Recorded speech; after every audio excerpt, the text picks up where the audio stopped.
وقد قال الله تعالى في القرآن المجيد والفرقان الحميد: أعوذ بالله من الشيطان الرجيم، بسم الله الرحمن الرحيم. ولو ترى إذ وقفوا على النار فقالوا يا ليتنا نرد ولا نكذب بآيات ربنا ونكون من المؤمنين. آمنت بالله صدق الله العظيم صدق رسوله النبي الكريم ونحن على ذلك من الشاهدين والشاهدين والحمد لله رب العالمين. انتہائی عقیدت و محبت کے ساتھ بارگاہ رسالت میں درود پاک کا حضرت شریف اللہم صلی علی سیدنا شفیعنا حبیبنا مولانا محمد وعلى الکرم مومن الجلیل مدینہ وعلی وصحبہ وبارک وسلم. قرآن مقدس کی سورہ انعام کی آیت نمبر 27 کے حوالے سے آج ہم اور آپ اس کی ترجمے و تفسیر پر روشنی کی. گزشتہ ہفتے ہم نے سماعت کیا تھا کہ اللہ تبارک و تعالیٰ فرماتا ہے کہ یہ لوگ جو جھٹلاتے ہیں، روکتے ہیں، یہ ہلاک کرتے ہیں اپنے آپ کو، یہ اپنے آپ کو پہچانتے نہیں.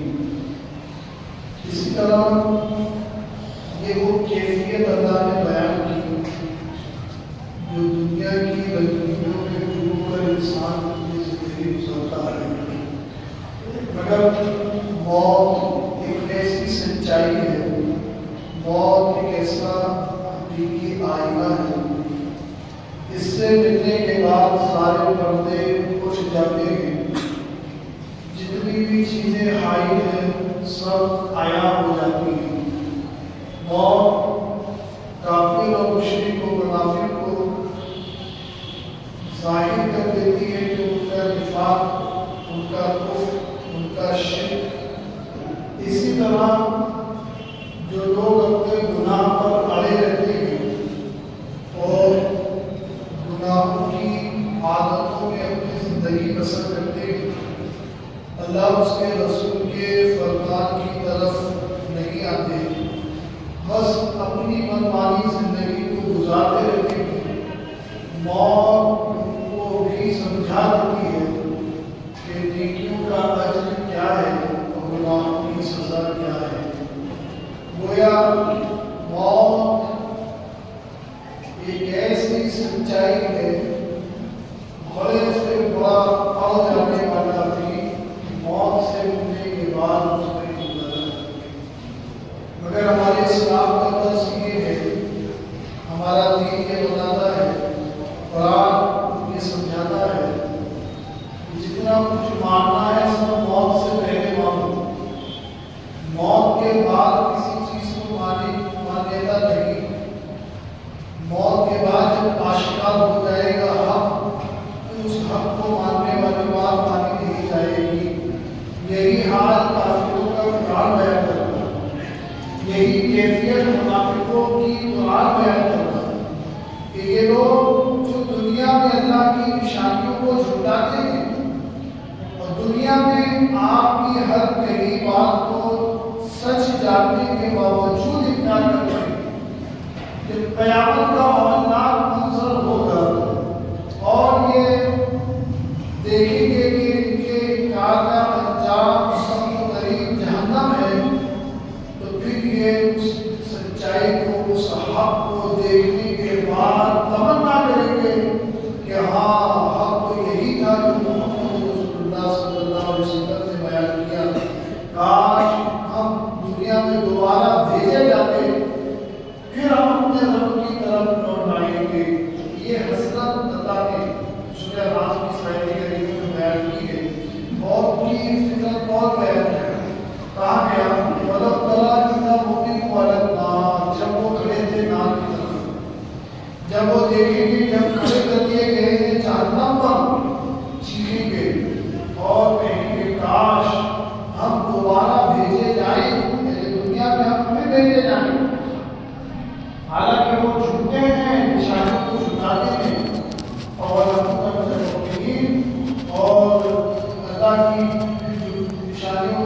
جائیں گے اور مسلمان ہو جائیں گے۔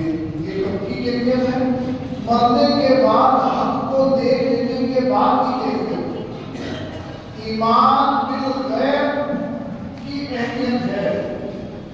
مرنے کے بعد تو سب کے سامنے آیا ہو جائے گا کیا دنیا کی حقیقت اور کیا آخرت کی حقیقت۔ یہ لوگ جب دیکھیں گے کہ اب تو جہنم پر کھڑے کر دیے گئے ہیں ان کے نفاق کی وجہ سے، ان کے کفر کی وجہ سے، ان کے شرک کی وجہ سے، کوئی چارہ کار نہیں کہ انہیں جہنم سے بچایا جا سکے۔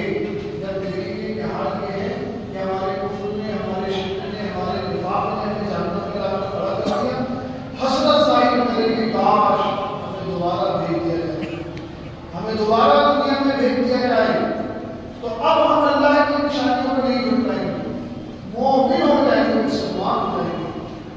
یہ کب ہوئی ہے حسرت، یہ کیفیت کب پیدا ہوتی ہے؟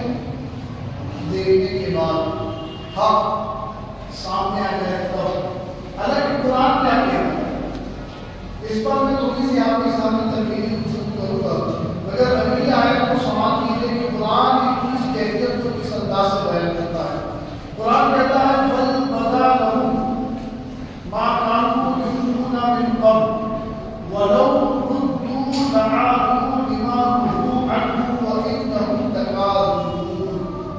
قرآن کہتا ہے بلکہ ظاہر ہو گیا ہوگا جو پہلے انہوں نے چھپایا تھا، یعنی جو کچھ یہ چھپاتے تھے اپنا نفاق، اپنی بے ایمانی، یہ قیامت کے دن بالکل عیاں ہو جائے گا، ظاہر ہو جائے گا، اور ظاہر ایسے انداز میں ہوگا کہ ان کی زبانوں پر تالے ہوں گے، ان کے منہ کلام کریں گے، ان کے ہاتھ کلام کریں گے، زبان پر تالے۔ اسی زبان سے رسول کے سامنے جھوٹ بولا کرتے تھے۔ وہ دنیا تھی، دارالعمل تھا، مگر یہ آخرت ہے، دارالجزا ہے۔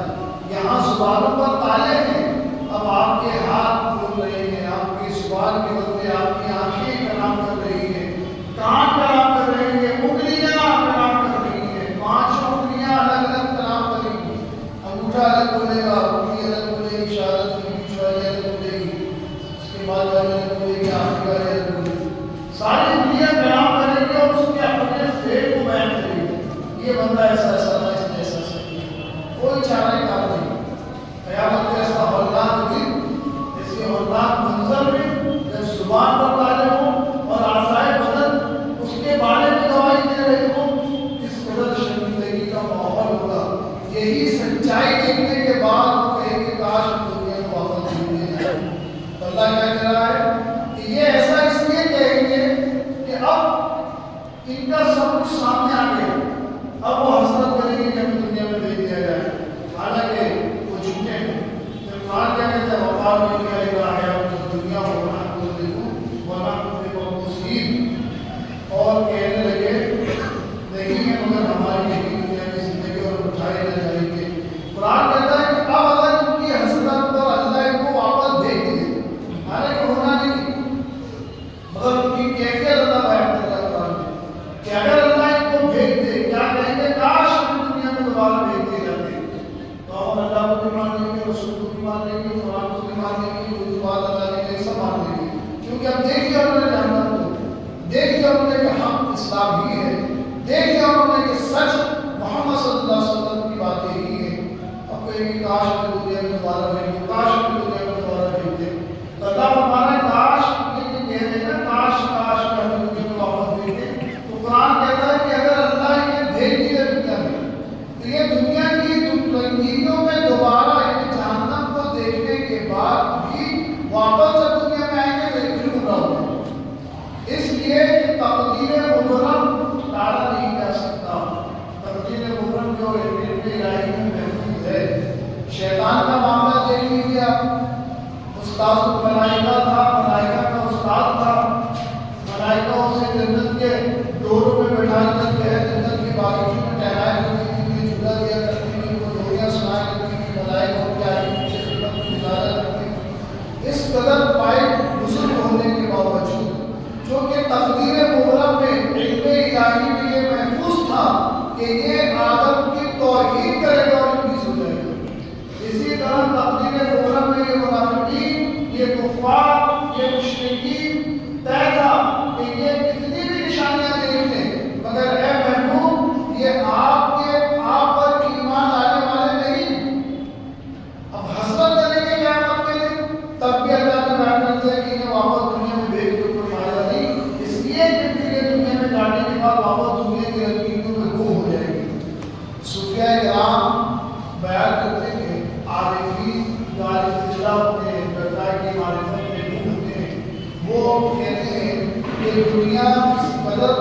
غلیظ ہے کہ دنیا کے انجام دیکھنے کے باوجود بھی لوگ دنیا میں غلط مبتلا ہو جاتے ہیں۔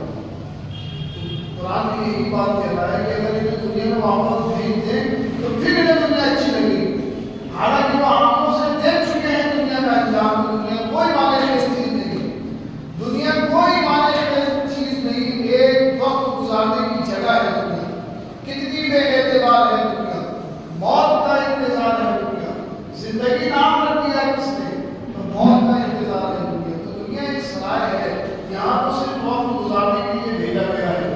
تو قرآن نے ان منافقوں کو رد کر دیا، کافروں کو رد کر دیا اور کہا تمہاری حسرت کرنے سے کچھ ہونے والا نہیں ہے۔ وَلَوْ تَرَىٰ إِذْ وُقِفُوا عَلَىٰ رَبِّهِمْ، اور اگر دیکھو جب کہ کھڑے کیے گئے اپنے پروردگار کے سامنے حضور بھی قال علیہ الصلوۃ والسلام، فرمایا کیا یہ ہمیں نہیں؟ قالوا بلی، کیوں نہیں؟ یہ حق ہے ربنا، پروردگار کی۔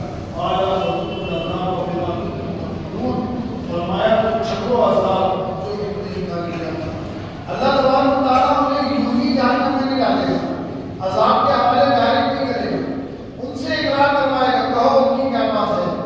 آج تم نے دیکھ لیا یہ جہنم ہے، آج تم نے دیکھ لیا کہ ایمان والوں کو جنت دی جا رہی ہے، آج تم نے دیکھ لیا کہ انکار کرنے والوں کو جہنم دی جا رہی ہے، آج تم نے دیکھ لیا فرما برداروں کو جنت مل رہی ہے اور نافرمانوں کو جہنم مل رہی ہے، تو کہو کیا بات ہے، یہ صحیح ہے کہ نہیں؟ کہیں گے کہ ہاں آپ کو صحیح ہے، بلا ضرور یہ بات صحیح ہے۔ پھر اپنے رب نے جو حکم نے دکھایا وہ صحیح ہے، اور پھر کہے گا اللہ تبارک و تعالیٰ کہ جاؤ عذاب کو چکھو، جس طرح تم نے دنیا میں انکار کیا تھا اس انکار کا مزہ اب جہنم میں چکھو۔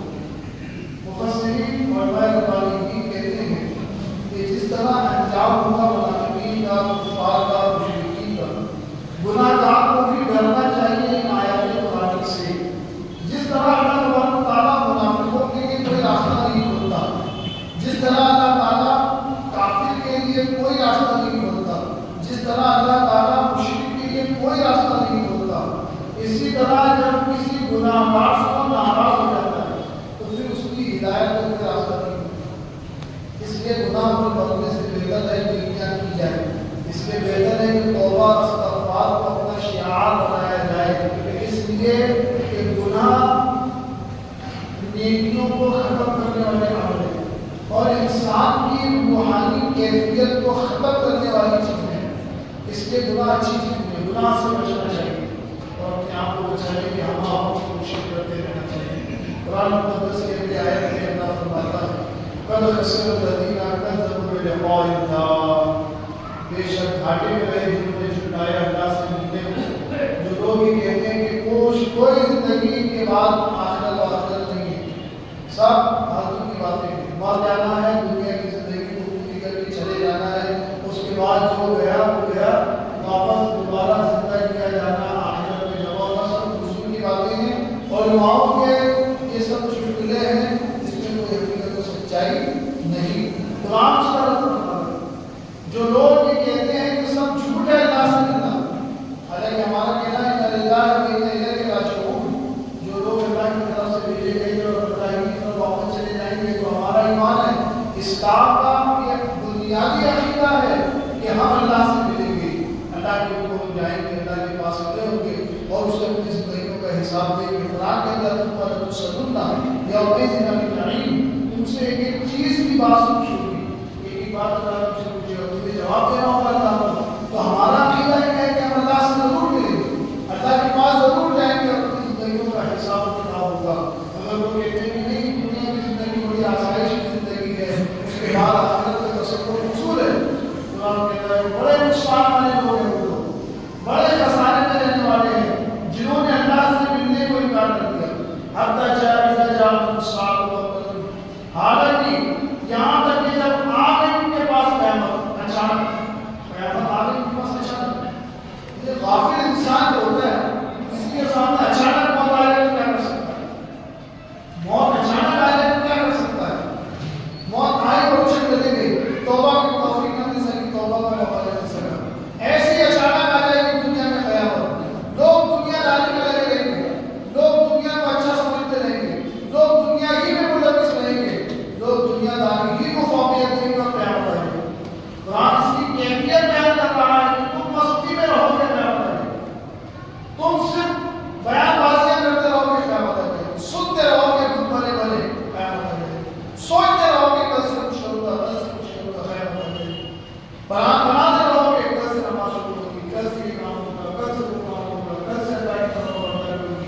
قیامت آ جائے گی. یہ اچانک قیامت آ جائے گی. قرآن کہتا ہے کہ یہ بس اسی طرح باتیں بناتے رہیں گے حتیٰ کہ وہ ساعت آ جائے گی کہ قیامت آ گئی. اچانک آ گئی قیامت. قالوا یا حسرتنا علی ما فرطنا فیہا. اور چلائیں گے, افسوس کریں گے, ہائے افسوس قیامت آ گئی. اب موقع نہیں رہا, ہائے افسوس قیامت آ گئی. پھر اس پر کہ ہم نے بتائی اس کے بارے میں بہت اور وہ اٹھائیں اپنے بوجھ اپنے پیٹھ پر. اللہ سارا مائے سیون, ارے کتنا بڑا بوجھ لاتے ہیں. یعنی کتنی بڑی کچھ فہمی ہے, کچھ ذہنی ہے کہ انسان کل پر آج کا کام چھوڑتا ہے.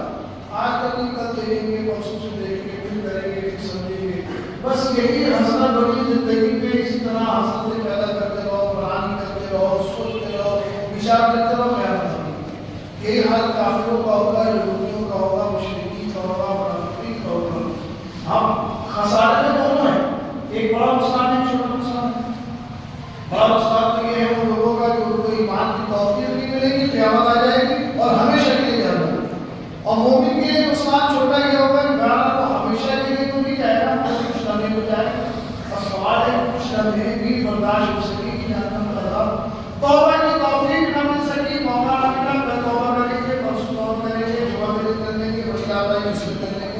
کوئی موقع ہے اس میں کرنے کے, بس کر لیں گے توبہ. آج جیسی زندگی گزار کے گزار دو, کل پھر زندگی میرا بھی دیکھیں گے اور پورے گا پھر سمجھیں گے. بس انسان اسی کشمکش میں دنیا میں باوڑا بن کے گھوما پھرتا ہے.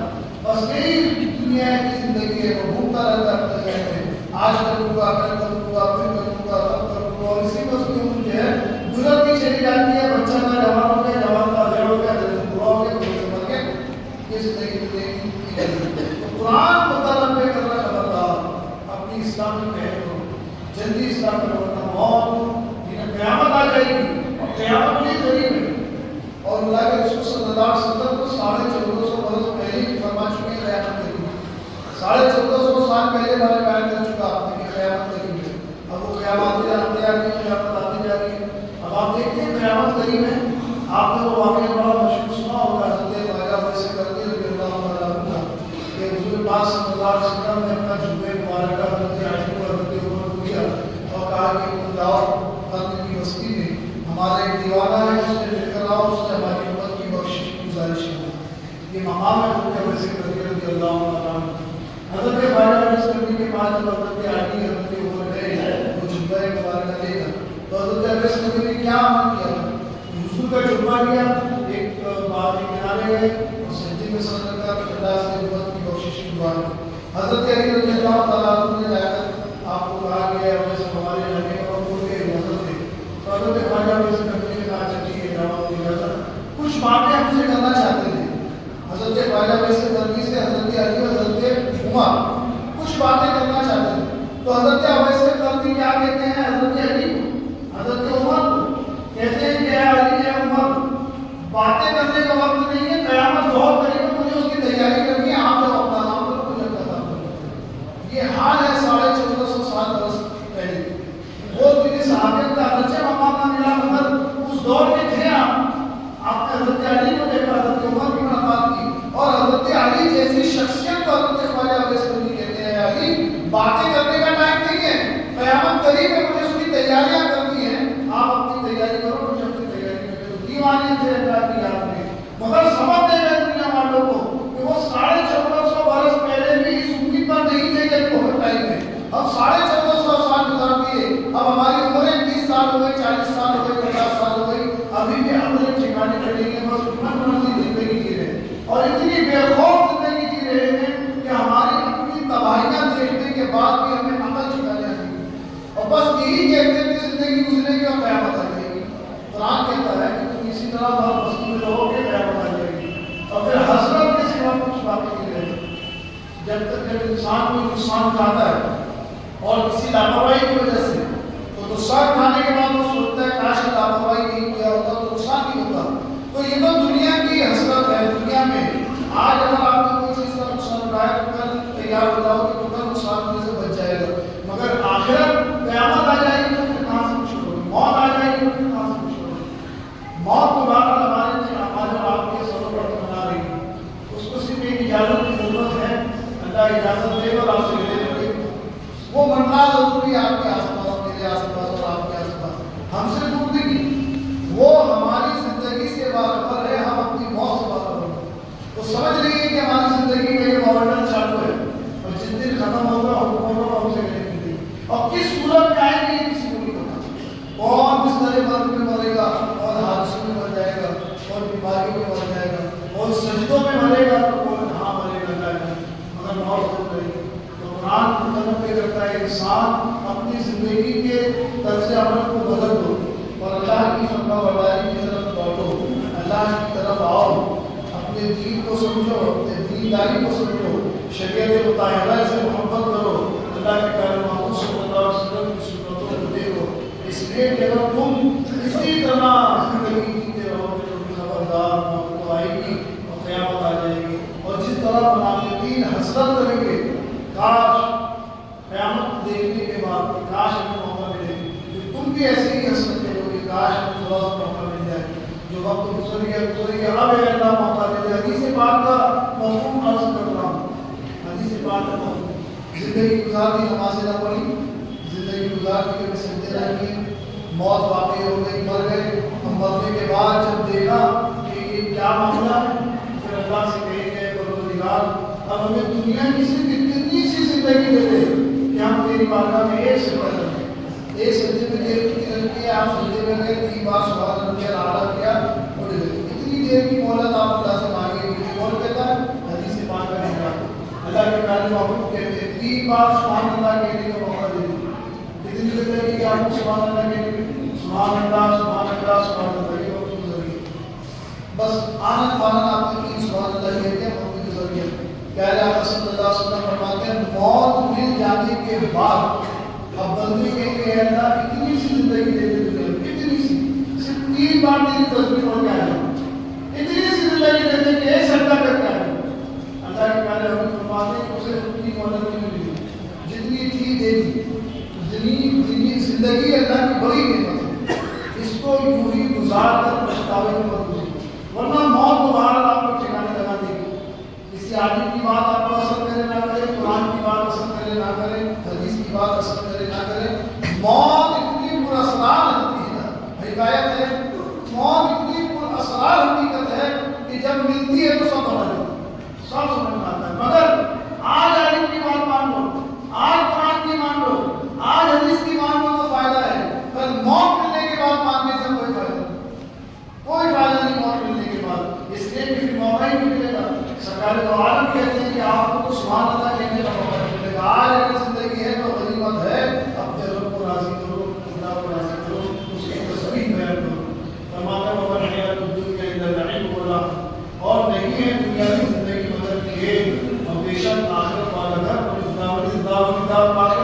خیر من الذین یتقون، کہ آخرت والا گھر بہتر ہے ان کے لیے جو ڈرے، افلا تعقلون، کیا تم لوگ اگر نہیں رکھتے؟ قرآن کہتا ہے کہ دنیا کی جو زندگی ہے وہ محض ایک کھیل ہے، آپ کھیل کتنی دیر تک کھیلتے ہیں؟ کوئی بھی کھیل کھیلا جاتا ہے، جتنی دیر کھیلتے ہیں آپ مست رہتے ہیں کھیل میں، ساری چیزوں کو ہٹا کے کھیل میں لگے، بچے کرکٹ کھیل رہے ہیں جتنی دیر کرکٹ کھیل رہے ہیں، ساری چیزوں سے بالکل بیگانے، کرکٹ پہ لگے ہوئے، فٹ بال پہ لگے ہوئے ہیں، اور جتنے بھی کھیل ہیں، کھیل کی کیفیت دیکھیے آپ، جس کھیل میں بھی آپ لگے اس کھیل میں جب تک آپ کھیل رہے ہوتے ہیں بس وہی دنیا ہے، دنیا کی زندگی تو ایک کھیل ہے، جتنا کھیل وہ اپنے وقت آپ کو گزر جاتا ہے، پھر بالآخر آپ کو لوٹ کے گھر جانا ہے، کتنی دیر کرکٹ کھیلو گے، کتنی دیر فٹ بال کھیلو گے، کتنی دیر اور کیا کیا کھیلو گے، کھیل ختم گھر جاؤ واپس، بس یہ دنیا کی زندگی، کہ دنیا میں تم بھیجے گئے ہو، دنیا کی زندگی ایک کھیل ہے، تم اس میں یوں ہی گم رہ جاؤ گے، اور پھر آپ تم گلوبا آ جانا چلو جاؤ، کھیل سے گلوبا آ جانا چلو آخرت، اور آخرت کے بارے میں کیا کہتے ہیں کہ آخرت کی جو دار الآخرہ ہے وہی ہے قیام کی جگہ، جیسے آپ کا گھر، آپ کے گھر میں آپ کو سکون ملے گا، آپ کے گھر میں آپ کو اطمینان ملے گا، آپ کے گھر میں سکون کی نیند ملے گی، آپ کے گھر میں کھانا ملے گا، آپ کے گھر میں پیار ملے گا، لاڑ ملے گا، کیونکہ وہ گھر ہے آپ کا، یہی آخرت گھر ہے آپ کا، ہمارا اہل ایمان کا، آخرت ہی دار الامن ہے، وہی پر سب کو امن ملنا ہے، وہی سب کو سکون ملنا ہے، وہ کھیل کی جگہ نہیں ہے بلکہ وہ قیام کی جگہ ہے، دنیا کھیل کی جگہ ہے، جیسے کھیل ختم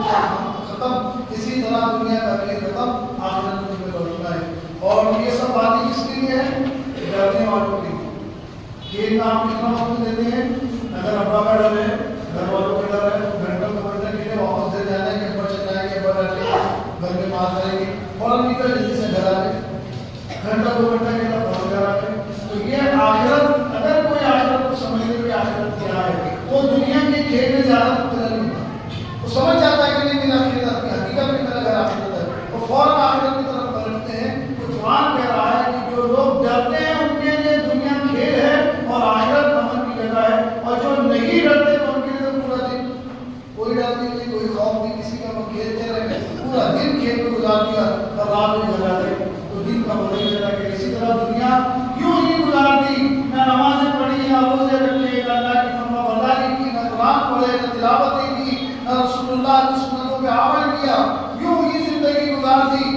زندگی کا سفیدہ نمودار ہوا اور کھیل کھیل میں زندگی گرا ہو گئی، صبح ڈوب گیا، اب چلے گئے واپس، کچھ حاصل کر کے واپس نہیں گئے، ننگے آئے ننگے نکل گئے۔ یوں آخرت ہے بڑی امن کی جگہ۔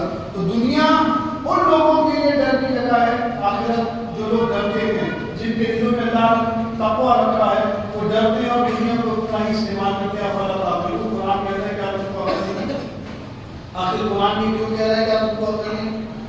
یہ محاورے ہم اور آپ بھی استعمال کرتے ہیں، یہ محاورے ہم اور آپ بھی استعمال کرتے ہیں۔ جب بچے کو غلطی کرتے ہیں تو ہم کہتے ہیں کہ آپ کرنے کے کام ایسا کرنا چاہیے، جو صاف ستھرے کام ہوتے ہیں جس میں کوئی زیادہ دماغ لگانے کی ضرورت نہیں ہے، تو ہم بچوں کو ڈانٹتے ہیں کہ آپ کو سمجھتا نہیں یہ کام ایسے ہوتا ہے، ایسے کیا کرتے ہیں، تم کو عقل نہیں ہے۔ انہیں بات سمجھ میں آئی کہ آپ کو سمجھتا سب ہے، آپ کو سب سمجھتا ہے نماز پڑھنے کے کیا فائدے اور نماز چھوڑنے کے کیا نقصان ہے۔ اس لیے قرآن کہتا ہے افلا تعقلون، کیا تم کو عقل نہیں ہے؟ کیا تم نہیں دیکھ رہے ہو دنیا میں لوگوں کے مرتے ہوئے، لوگوں کو بچھڑتے ہوئے، لوگوں کو بگڑتے ہوئے، لوگوں کو جوان کو بزرگ ہوتے ہوئے، بزرگوں کو موت کے گھاٹ ہوتے ہوئے؟ کیا تم حادثات میں لوگوں کو مرتے ہوئے نہیں دیکھ رہے ہو؟ کیا تم لوگوں کو نقصان اٹھاتے ہوئے نہیں دیکھ رہے ہو؟ کیا تم لوگوں کے جنازے نہیں دیکھ رہے ہو؟ جب تم یہ دیکھ رہے ہو تو پھر کیوں نہیں عقل رکھتے کہ ایک دن تمہارے بھی جنازے اٹھیں گے، ایک دن تمہیں بھی موت کا سامنا ہوگا؟ جس طرح لوگ اس دنیا سے خالی ہو رہے ہیں، تم بھی اس دنیا سے ایک دن تک چلے جاؤ گے، تمہاری جگہ پہ اور آئیں گے۔ تو یہ افلا تعقلون، قرآن کی تعقیب دے کر تمہیں عقل نہیں ہے، سب کچھ جانتے ہو، اچھی طرح جانتے ہو۔ اور میں بھی ہمیشہ یہ بات آپ کے سامنے عرض کرتا رہتا ہوں کہ کون ہمارے مجمع کے اندر ایسا شخص ہے جو کھڑا ہو کر یہ کہہ سکتا ہے، اس کے اندر ضرورت ہو کہ مجھے نہیں معلوم کہ نماز پڑھ سکتا؟ کوئی مسلمان ایسا ہے جس کی ضرورت کو کھڑے ہو کر کہہ سکے کہ ہم کو پتہ ہی نہیں نماز پڑھنا پڑ سکے؟ معلوم ہوا کہ یہ بات سب تک پہنچ چکی ہے کہ نماز پڑھنا، یہ بات سب تک پہنچ چکی ہے کہ سچ بولنا ضروری ہے، یہ بات سب تک پہنچ چکی ہے کہ ماں باپ کی تعظیم لازم ہے، یہ بات سب تک پہنچ چکی ہے کہ حرام کیا ہے اور حلال کیا ہے۔ اب اس کے بعد اگر کوئی ماں باپ کا نافرمان ہو تو افلا تعقلون، کیا وہ عقل نہیں رکھتا؟ اس کے بعد اگر وہ نماز نہ پڑھے تو افلا تعقلون، کیا وہ عقل نہیں رکھتا؟ اگر اس کے بعد بھی وہ قرآن نہ پڑھے تو افلا تعقلون، کیا تم عقل نہیں رکھتے؟ سب کچھ جانتے ہو، جان کر بھی تم ایسا کرتے ہو؟ تو عقل والے ایسا نہیں کرتے، عقل والے تو ہوشیار ہوتے ہیں، سمجھدار ہوتے ہیں، اپنے آپ کو تیار رکھتے ہیں آخرت کے لیے۔ قرآن کہتا ہے کہ جو عقل والے ہیں وہ ڈرتے ہیں اور اپنی آخرت کو دنیا میں بہتر کرنے کی کوشش کرتے ہیں۔ دنیا دارالعمل ہے، آخرت دارالجزا ہے۔ دنیا کی جتنی مستیاں ہیں، جتنا کام ہے، جتنا کام ہے، سارا ختم ہو جائے گا، صرف آخرت کی چیز رہ جائے گی، اور وہ تو آپ لوگوں کو وہی رہے گا۔ دنیا میں آپ کو آخرت بنانے، آپ کی آخرت کو نہیں بنانے کا، آپ کی آخرت کو نہیں بنانے کا۔ آپ کو 5 پوسٹ بڑا کرنے والے صرف آپ کو دنیا میں رہ کر آخرت سمجھا سکتے ہیں، آپ کی آخرت بنا نہیں سکتے۔ آپ اچھا بنا سکتے ہیں، نیک بنا سکتے ہیں، نیک تربیت دے سکتے ہیں، آخرت کی فکر آپ کو اپنی کرنی ہے۔ ہر شخص اپنی آخرت کا ذمہ دار ہے، کوئی کسی کی آخرت کا ذمہ دار نہیں۔ میں میری آخرت کا ذمہ دار ہوں، آپ اپنی آخرت کے ذمہ دار ہوں۔ نہ میں چل کر آپ کی آخرت بنا سکتا ہوں، نہ آپ میری آخرت بنا سکتے ہیں۔ چینج آئے گی کہ ہم ایک دوسرے کی عزت کرتے ہیں، آپ میرا احترام کرتے ہیں، میں آپ کا احترام کرتا ہوں، یہ کوئی تعلق ہے، مگر میری آخرت آپ نہیں بنا سکتے اور آپ کی آخرت میں نہیں بنا سکتا، اس لیے کہ وہ آپ کا اپنا عمل ہے، آپ کو اپنی آخرت بنانی ہے اور مجھے اپنی آخرت بنانی ہے۔ تو سمجھدار وہی ہے جو اپنی آخرت کو آگے رکھتا ہے، اپنی دنیا کو پیچھے کرتا ہے، اور پھر وہ دنیا جو ہم دیکھ رہے ہیں کہ چھوڑے جانا ہے۔ آج ایک ہفتہ بھر میں آپ روزانہ محاسبہ کیا کریں کہ آج دن بھر میں ہم نے کتنوں کو دیکھا، کتنوں کی خبریں سنی، کون اس دنیا سے چلا گیا۔ کچھ لوگ ہمارے سامنے تھے، آج نہیں ہیں، بہت سے چہرے آپ کے بھی سامنے تھے، آج نہیں ہے، تو ظاہر ہے یہ سچائیاں بیان کرتی ہے کہ ایک دن ہمارا چہرہ بھی اس مجمع میں نہیں ہوگا. یہ بتا رہی ہے، ہم کو تنبیہ کر رہی ہے. تو جب اتنی بڑی سچائی ہمارے سامنے ہے کہ موت ہم کو ایک دن چھوڑوا دے گی لوگوں سے، اتنی بڑی سچائی ہونے کے باوجود اگر ہم آخرت کی فکر نہ کریں تو یہ بہت بڑے نقصان کی بات ہے، بہت بڑے خسارے کی بات ہے. یہ غفلت کا پردہ جب تک نہیں ہٹے گا آخرت کی اہمیت سمجھ میں نہیں آتی. تو غفلت کا پردہ اسی وقت ہٹے گا جب آپ استغفار کو اپنا شعار بنائیں گے، جب آپ اللہ کا ڈر اپنے دل میں پیدا کریں گے. تو قرآن کہتا ہے کہ ڈرنے والے ڈرتے ہیں جن کے دل میں ڈر ہوتا ہے. حالانکہ یہ ایک ایسی بات ہے ڈرنے والی کہ اگر مجمع سے کسی سے پوچھا جائے کہ کبھی کو بتاؤ کہ تم اللہ سے ڈرتے ہو تو یہ بھی اتنی بڑی سچائی کہ کوئی کہنے کی ضرورت نہیں کر سکتا کہ میں اللہ سے نہیں ڈرتا. کوئی بھی ہمت نہیں کر سکتا ایسا کہنے کہ ہمارے بیچ میں کسی سے کہوں کہ آپ سے کوئی کھڑے ہو جاؤ اور یہ کہو کہ میں اللہ سے نہیں ڈرتا. کسی میں ہمت نہیں ایسا کہنے کی، کسی میں ہمت نہیں کہ کوئی کھڑا ہو کر نہیں کہہ سکتا ہو. آپ میری بات کو سمجھ لیں، کوئی کھڑا ہو کر نہیں کہہ سکتا کہ ہاں میں اللہ سے نہیں ڈرتا. ہر ایک کا دعویٰ ہے اللہ سے ڈرتا ہوں، مگر آپ بتائیں آپ اپنے دعوے میں جھوٹے ہیں سچے؟ ہر ایک کہے گا میں اللہ سے ڈرتا ہوں. حالانکہ حال یہ ہے کہ سود اور پیاز کے لینے میں کوئی پرہیز نہیں ہے، مگر اس کا دعویٰ ہے کہ میں اللہ سے ڈرتا ہوں.